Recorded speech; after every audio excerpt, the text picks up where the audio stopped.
Welcome back to this, the final segment of The Price of Business for today. I am your host, Kevin Price. Enjoying a Monday. I'm going to spend a little time with Dan Shedd, who went out and found a great article, and we're going to talk real quickly. We're going to jump straight into it.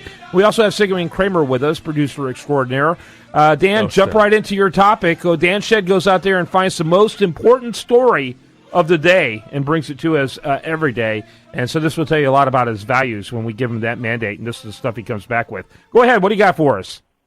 Well, ABC News has reported that a British man pled guilty this week for stealing £40,000 from an elderly neighbor and pretending to be in a coma to avoid charges. Okay, are those two separate charges? I'm sorry, what? Were those two separate charges? I mean, No. were there penalties for pretending to be in a coma for 2 years? For 2 years. Was the sentence steeper because of the coma deal? He actually is facing two. Yes, it is two charges. One for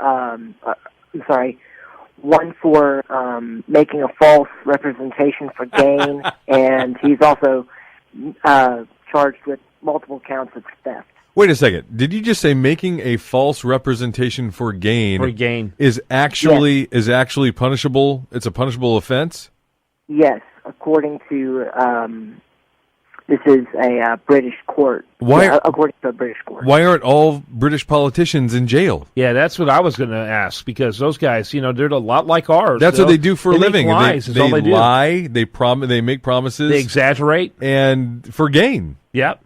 For power, for prestige, for money. Why aren't they all in jail? Yeah, you would think. So, what kind of, and so how many pounds? 40,000 pounds. That's somewhere close to about $150,000, I guess is what that would be. No, stop. The dollar's not that weak. Maybe 80,000. I'm saying about 75,000.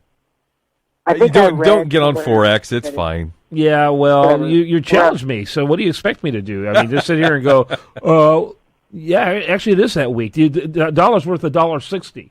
Okay. Per pound. So a pound's worth $1.60. Yeah. Okay. So your point is right. Dang it. So it would be about 70,000. Yeah. About 70,000. Sure. Yeah. Dang it. Gosh darn it. Only happens on the radio. So I'm on the air with him once a day for an hour. That's the only time he's ever right. The rest of the time I'm dealing with him, he's never right. It's true. Oh, my gosh. So, what do you think on the ridiculous index, scale of 1 to 10, this story? Bing, bing, bing, bing, bing. Really high. It's pretty ridiculous. 8, 9, yeah. Yeah. Okay, so where was he in a, quote, coma? Where was this coma, taking place? In a hospital or what? At a pub. At a pub? They're all in a coma in a pub. What are you talking about?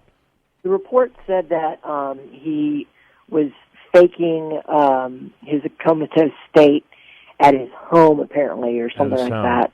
So that gave him plenty of latitude to run around the house when people weren't watching and to, be very, normal. Now, was he? Does he live with someone? Does he have family? Yes, his wife was in on the whole thing with him. So she'll be implicated as well. She'll face charges as well. Yeah, exactly. And the way he was caught was that he was out and about with his wife shopping, and security cameras caught him. So that was the end of his fake comatose. Yeah. So he knew he was guilty. Otherwise, he wouldn't have put himself in house arrest for 2 years. Yeah. Better rest. All right, that's Dan Shedd. Sigmund Kramer, he just bolted. I have no idea why, but I'm sure it was for some good reason.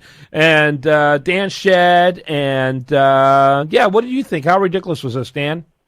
This is pretty ridiculous, in my opinion. I mean, to fake comatose for 2 years to, try and get some money out of somebody else, it's just absolutely ridiculous. Yeah. I like it. I can see myself doing it if the penalties were big enough. All right, that's it for today. Dan Shedd, Sigmund Kramer, myself, Kevin Price. I hope you have a great rest of your day. I look forward to being with you tomorrow for another great program of The Price of Business right here on this station.